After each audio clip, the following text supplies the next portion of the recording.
What's going on, guys? I am just about to go and get a new motorbike. It's something I've never bought before, so I'm quite excited about this. I mean, not just the bike that I've never bought before, of course I've never bought it before, but I mean the style of bike. So I'm really excited about this. I'm not sure what the quality is going to be like on this, because it's a bit of a spontaneous video. I'm recording on my phone using the standard microphone, so I apologise about that. But yeah, really excited to go see this. So I've just seen the bike, and it is something special. I'm really excited to get this. Apologies again for the camera. I weren't preparing for this, so I just thought I'd capture it just in case I do end up buying it. But I'm getting it. It's a green laner. It's a road legal green laner. Like I said, this is something I've not done before. So unfortunately, I didn't get any footage of it while I was there. But I'm going to go collect the bike, get my gear on, get out on the hills. Probably drop it, break it, because I've never done anything like this before. But it's a bit of a beast. It's I don't think they get much bigger than this for green laners. I mean, someone will correct me if I'm wrong down below. I'm sure you've got some crazy fucking 600cc two-strokes from back in the day, but nowadays I don't think it gets much more fun than this. I've got intention of doing loads of mods to it, so if you are into this scene, don't forget to hit that subscribe button. And we'll be getting loads of videos on this, loads of mods. You'll be seeing me learn on it as well, because I've got loads. The reason I bought this is because I've got loads of stuff I want to learn on a motorbike, and in my opinion, you may differ, but I think if you can master skills off-road, then skills on-road become a bit of a breeze. So this is my intention of buying this bike. But I did just have a quick ride of it on the road there, a little bit of a test ride, and this has full potential to replace the GSX-R 750, because this thing is mental. And the guy I'm buying it off is pretty crazy. In a good way. His name's Kester. You might have heard of him. He's on YouTube. I don't think he's got much of a personal presence on YouTube, but his businesses have got a presence on YouTube. And if you've not seen it before, he builds some crazy shit. He does the sky cars. If you've ever seen the flying cars, he builds them. He designs them, he makes them, and he tests them. He's got loads of other crazy hobbies as well. This bike's had some tasteful mods done by him. Really well looked after, proper top bloke. And if I can, I'm going to try and blag my way to come and see some of his stuff and get it on the YouTube channel, because some of this stuff is absolutely wild. I walked in his workshop, and he's got 2 cars hanging from the f***ing ceiling. This is what I want. I want cars hanging from my ceiling. But anyway, looks crazy. So hopefully I'm going to be getting him on the channel in the future. I might give him a little plug to his YouTube channel down below, so you can go and see some of his stuff. But if I can get there and he can take me out in some of these crazy machines what he's got, then yeah, win-win. Hopefully we'll get some good videos on it, and I look forward to getting it later. Next time you see me, I should be in my gear on the hills with some footage of the bike. So stick around. So then, here we are. Excuse the COVID hair. Still waiting on a cut for that. I think this is the first time I've been on without a cap. But we're here. I got it. I must confess, it's not the same day. I've had this for about a month now, but I've just been having that much fun riding it. I haven't got round to making this video. But can you guess what it is yet? Let's roll into a little bit of a cut about it. It's with my phone, this, because I've only got a gimbal for my phone, but I'm going to try my best to make it as cinematic as I can.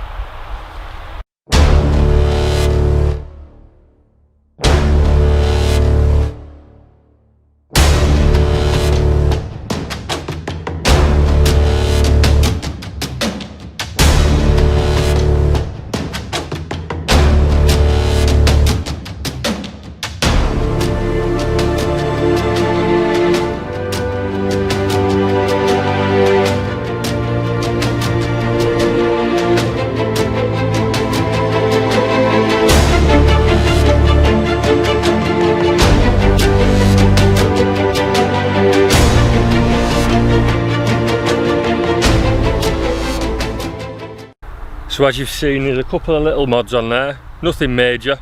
I've still got loads that I want to do to it. So I've been riding it about 4 months now, like I said, but there is a few things what I want. Exhaust, of course, first thing that's got to go. When I initially bought this, I had full intention of turning it into a supermoto. I got the Enduro just because there was an Enduro that was nearby me.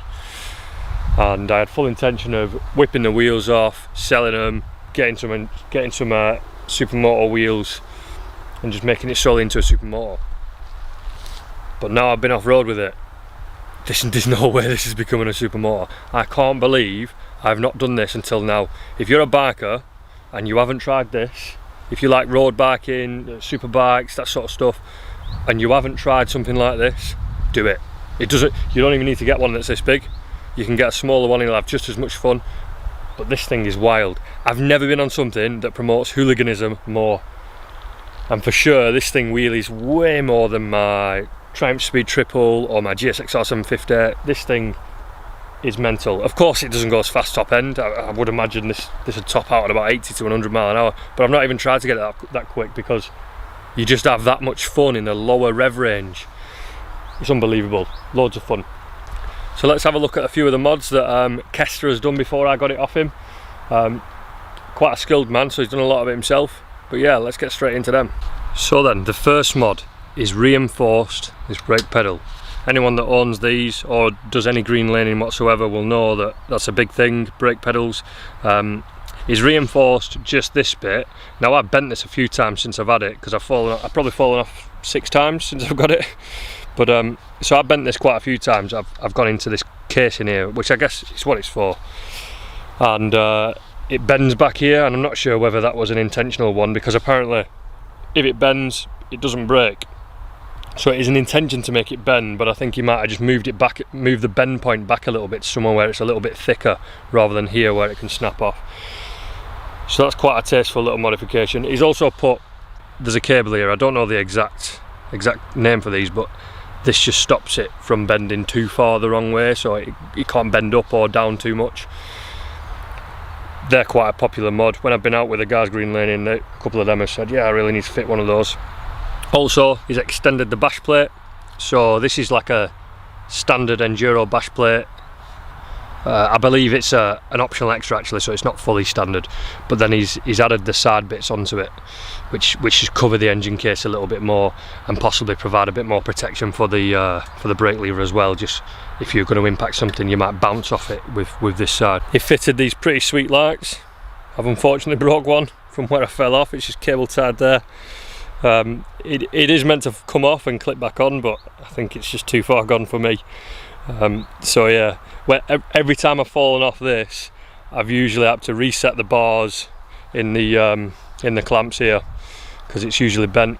He's also put a bit of silicone around here because this is quite a common fault on these. These get water damaged, so he's added the silicone before it's got water damage, and it's holding up pretty well, to be fair. I see a lot of them with this sort of mileage that have water damage inside them. It's also got a scrub seat cover, and don't let that fool you because it is not comfortable, it's just a cover. So I went out with someone on the exact same bike as this. He's got the standard seat, and he was talking about how comfortable my seat must be, and you can see the old seat through there. It's just it literally is just a cover, so when the old seat gets ripped, it is just a cover. I do plan on doing some longer journeys on this, and if I do, my god, I'm going to have to do something about this seat. You've got about 45 minutes in the saddle before you're like, get me off this, I need to have a little bit of a break.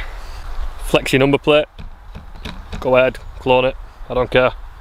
We've also got heated grips, which I've been told is absolutely essential for green laning, whether you're doing it in winter or in summer. These things apparently, when you get wet hands after you've picked it up out of a muddy river or something, these things are a godsend. So I look forward to using them. I did do a little bit of a river crossing the other week, my first river crossing. See if I can find the video and put it in now, but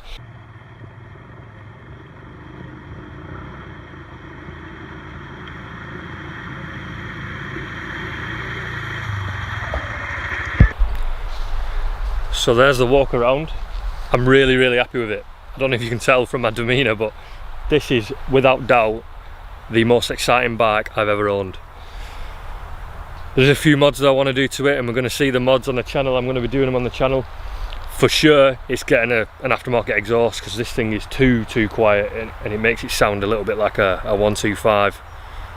So we're definitely getting a new exhaust. I don't want to go too expensive on that because I am fully prepared to break this bike. I think if you buy one of these and you're not prepared to drop it, then you probably bought the wrong bike. Unless you're like a supermoto rider, of course, then you can pretty much guarantee you're going to drop it as much as a normal bike. But if you're taking this off route like I plan on doing, I'm going to drop it. So I don't want to put a £500 exhaust on there for me to fold it in. So I'm probably going to be going with the cheaper end of the exhaust, but just to get a bit more floor, a bit better noise. And one thing I've noticed with this exhaust that's on, it gets really hot. So I've got a friend that's got the Akrapovic system on there, and after an hour of riding, you can't touch my exhaust. You can barely go near it, whereas his, you can put your hand on it. So I don't know whether it's the baffles in there redirecting a lot more of the heat to the outside. I'm not entirely sure. I don't know the makeup of exhaust. I know that it's got wadding in there and an inner tube in there, but yeah, I'm not 100% sure why that gets so hot, but I burnt myself on it. That were enough for me to be like, let's get rid of it. So the second mod that I'm definitely going to be doing is storage. And for something that you are planning on potentially going off route for a period of time, you need that storage. Just one thing I've learned from the guys I've been out with is you need a spare inner tube, you need some tyre irons, you need the odd bits of tools, cable ties, gaffer tape, Jubilee clamps. All these things come in useful, and there's just nowhere to put it on the back. I mean, I've got the little backpack, I don't know, back pannier, Husqvarna bag, whatever you want to call it. But ideally I'd like to be able to go out just for a couple of hours without anything on the bike. So what I have seen is I think a company called Raid Garage. They make some mods for an airbox, which means I can upgrade my inlet. And once I've upgraded my inlet and my exhaust, maybe I'll have to get it mapped in. I'm not entirely sure how it's going to run. But when you upgrade the inlet, you just put a filter there, like a foam sponge filter, which replaces the full airbox, which then leaves you with a gap. Now you can either put a fuel tank in there or a storage hole in there. I think I'm going to put the storage, because if I ever do need the extra fuel, I'm probably just going to find a way of strapping a tank to the side, or a small jerry can just to the side, because the fuel tank what does go in there, I'm sure it's only like 6 litres or something quite small that you could easily distribute in 2.5 litre cans on either side of the bike or something like that. So yeah, they're my first two mods, definitely storage and exhaust. Other than that, it's pretty sweet. I mean, I'm sure there's going to be plenty of mods to it. I definitely want to change the colour scheme, because it's the only colour scheme they do. I mean, of course, if you get newer models, you're going to get different colour schemes, but not a big fan of the blue and yellow, I must say. But I'm less of a fan of the KTM 690, even though I'm fully aware it's the same bike, but that orange is just not my cup of tea, unfortunately. So I went for the Husqvarna. And finally, what I think I'm going to be doing to it is a tail tidy. Not because I think that the rear is messy, but just because I think that if I'm going to be practicing wheeling on this, which I have full intention of doing, I'm not a novice to wheeling. I can wheelie off power and I can keep it up for a gear, but with this bike I'm really interested in learning how to control that wheelie, clutch control, feathering that brake, just to keep it up there on your balance point.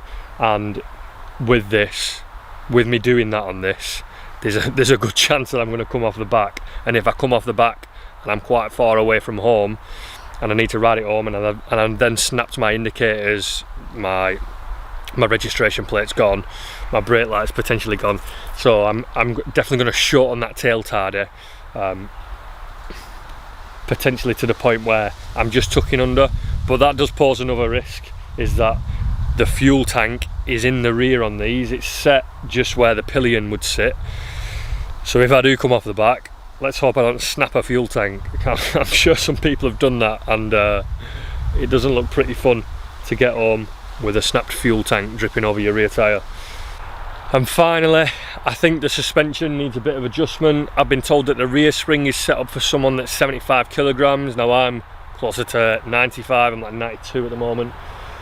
So definitely I think I need to change that rear spring out. I don't notice anything wrong with it, but that's because I've never been adjusted to this sort of bag. It just feels very spongy to me, which I imagined it would do. But apparently, yeah, these are set up for a 75 kilogram rider, so once you get an adult male on there with his baggage, it's going to be pretty loaded. So I think I need to upgrade that rear spring, and I definitely need to get the front suspension sort of balanced out, because when I get to 60, I get a little bit of wobble. Now I've done a bit of digging on the forums. I say a little bit of wobble, it's unworkable. Like, if I power through it, I can just probably get to like 65, but it's scary. And I know it's not made for dual carriageway riding, but sometimes to get to the lanes where I'm after, I've got to go down a dual carriageway. And I must say, I got to the end of Salisbury Plain the other day. I had to ride back 1 hour and a half, and it was soul destroying at 50 mile an hour.